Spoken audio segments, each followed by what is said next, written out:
Have we lost the ability to think? Hi, my name is Maya, and I'm here to help you become the Renaissance woman you want to be. And in that, it's not an aesthetic, it's not looking like something. It's in cultivating yourself, the mind, the body, the heart, and the spirit. And today, I'm talking about delusion. Delulu, as they call it. A little bit of delusion is good. Helps you be confident, helps you go out into the world knowing you're good enough that you can go and create things. You can speak to people. It creates a sense of confidence to have just a little bit of delusion. But sometimes it goes too far. And this like delulu cute turns into delusion hubris. In the sense of like, I know what's right. Nobody can question me. And if you don't think the way I do, you're wrong. And with that, we're going to be discussing 1984. 1984 is a dystopian novel about Winston Smith and his struggle against totalitarian in Oceania, led by Big Brother. And this is a world of surveillance. There's always war. The government is always surveilling you. And there's always there's a strict ideation that you have to follow. And Winston's job is manipulating history, rewriting history for the propaganda of Big Brother. And if you know anything about American textbooks, you know who wrote them, who created them, you'll know that this is very real. And so he commits thought crime by having a forbidden affair with this woman, Julia, as they rebel against the party. And eventually he's betrayed and he's broken, tortured, gaslighted by the thought police into believing something that is just false, not true. And ultimately learning to love his surveillance state, love Big Brother. Fun fact, I read this when I was in high school. All these notes are from when I read it when I was like 17. And something really silly about that is this was like our summer reading book. This or The Handmaid's Tale was the option. You could choose one or the other. I was the only one in my class that read 1984. Everyone else chose The Handmaid's Tale. And it shows. Well, starting with the mind, okay? I'll give you a quote from 1984. Always the women, and above all, the young ones, who were the most bigoted adherents of the party. The swallowers of slogans, the amateur spies and nosers out of unorthodoxy. Okay? With this, I see this in the world with things like TikTok feminism, right? Like people will go on TikTok and say, you don't need a man, you don't need anything, you're a complete individual, but still the collective identity is prioritized overall. And you must police your speech in order to avoid committing microaggressions. So you're policing thoughts so as not to go down the wrong way of thinking about things. And these people, these women, these young ones who are the most bigoted adherents of the party, swallowers of slogan, amateur spies, and nosers out of unorthodoxy, they're the ones in the comments, right? They're the ones saying like, you're wrong. This is hateful. This is evil. You're disgusting. You're whatever they want to say to try and engage in reputation destruction. Try and make you question your own thinking. And not in an appropriate way. Not in a way that goes, hey, have you considered this based on this stat? Or even based on this thing that I've observed before? It's no. I'm going to point my finger at you and say, no. You can't say that. You can't do that. And they are so passionate. I admire that. I admire the passion, and I'm passionate too. They're passionate about being right. About doing, and the thing is with them, I think they believe that they are doing genuine good. That's what makes them so powerful. Is a lot of the time they fully embody what they believe to be true, which is that they need to take care of everyone. Everyone is equal. Everyone should have the same mind about thinking about things. And if you go against that, you're committing violence. So that goes on to the next point, the heart. The heart. And my quote for that, war is peace, freedom is slavery, ignorance is strength. And my little add-on to those contradiction is words are violent. You've probably heard that before. Your words are violent, your silence is violent. You can say something objectively true, but making others aware of that truth potentially damages the reputation of somebody else. This is called hate speech. Because here, what's the definition of hate? It's intense hostility and aversion, usually deriving from fear, anger, or sense of injury. Words are violent. Can words incite violence? Yes. You can say, there's a gunman in here. There's a gunman. And that can cause some kind of violence. Other people pull out their guns, people start trampling each other. That's violent. But saying something that is true that may damage the reputation of a person, a people group, sometimes even saying somebody else is violent is considered violent, even if everything has pointed to that being true. Recently, we've been having these ICE raids. Not good. Not good. Not good to kill citizens. All right? Not good. And we've seen like the coverage of two of those people in Minnesota, and somebody was like, you know about these two white people because they're white, but you don't know about all these other people that have been killed by ICE. And I was like, oh, I want to know about all these other people who have been killed by ICE. Let me look them up. Oh, okay. Violent criminal, drug addicted criminal. They didn't get coverage on this. Were violent criminals, or else either they were violent criminals or they died due to drug withdrawal in the ICE facilities. It's actually doing a service to those people groups to not report on it. So I think it's interesting in that way, and maybe that's part of it. They're saying like, okay, maybe if we report on this, it's gonna make this group of people look bad, so we're just gonna leave it alone. But the two white people, it don't matter if they look bad, because this brings me to my next point. Some hate is appropriate, even encouraged. Saying things outright like, I hate men, or I hate white people, is like, fine. That's always been fine, weirdly enough. Saying something hateful about somebody that we're allowed to hate is not hate.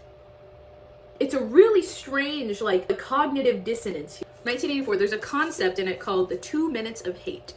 And the quote says, the horrible thing about the 2 minutes of hate was not that one was obliged to act a part, but on the contrary, that it was impossible to avoid joining in.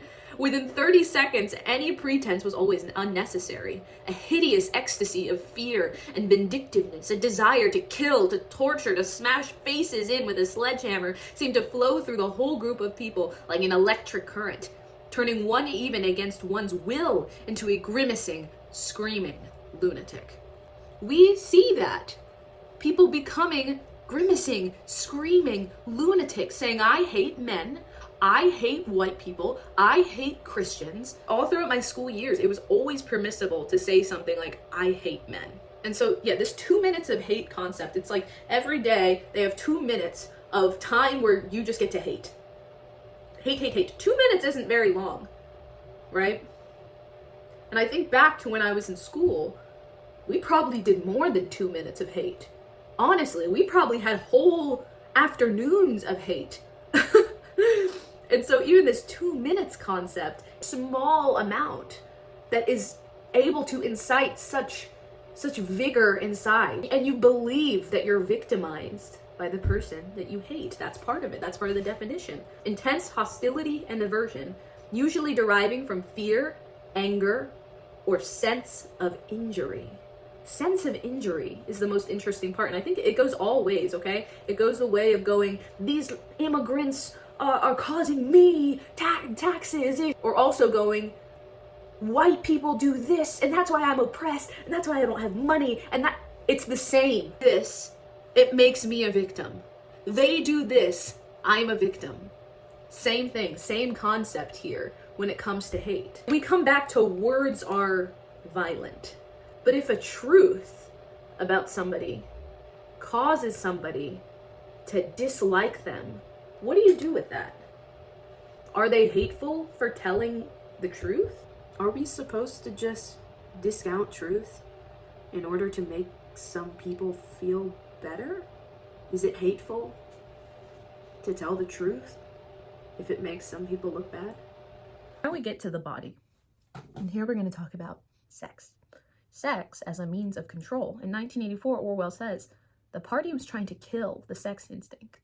Or if it could not be killed, then to distort it, dirty it. He did not know why this was so, but it seemed natural that it should be so, and as far as the women were concerned, the party's efforts were largely successful. Okay, and we see that right now. I compare the Junior Anti-Sex League, right? That's a concept in 1984 that Julia is a part of, that basically is vowing celibacy, no sex, no anything, to something like the 4B movement. Or even something like, is having a boyfriend embarrassing now? And the overall inaccessibility of loving sex.